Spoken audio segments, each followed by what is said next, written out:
ಬಡಸ್ಲಾರ್ಗಿ ಒಂದೊಂದ ಹೊಡ್ತ ಮೆಂಡ ಹೆಚ್ಚಿಗೆ ಹೊಡೆ ಮೆಂಡಲ್ಲ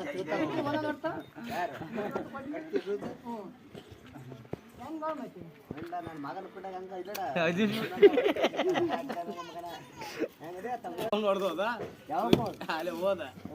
ಬರೀ ಇಂಥ ಕಾಯಲ್ಲ ಪಾಡ್ದು ಮಾಡ್ದೇವಲ್ಲ ಅವ್ರು ನಾಲ್ಕು ಪ್ಯಾಕೆಟ್ ತಗೊಂಬಂದು ನನ್ನೇನ್ ಮಾಡ್ತೀವಿ ಕಾಯಿ ಕೂತಾನ ಕಾಯಿ ಗೊತ್ತಲ್ಲ ಇಡ್ತಿ ಯೂಟ್ಯೂಬ್ನ ಸಿಕ್ತಿ 10 ಅಲ್ಲ 20 ಕಾಯಿ ಇಕ್ರೆ ಒಂದೊಂದು ಹೊಡ್ತಕ್ ಹೊಡಿತ್ ನೋಡು ಮುಂಚೆ ಹೇಳಿದ್ರು ತಂದು ಇಲ್ಲಿಂದ ಮೂಡ ಸಪ್ಪನ್ ಗುಡಿ ಇಕ್ರು ಹೊಡಿತ್ನಿ ಸುಂದರ ಕಾಯಿ ಸರಿ ಇದನ್ನು ಬಡಿ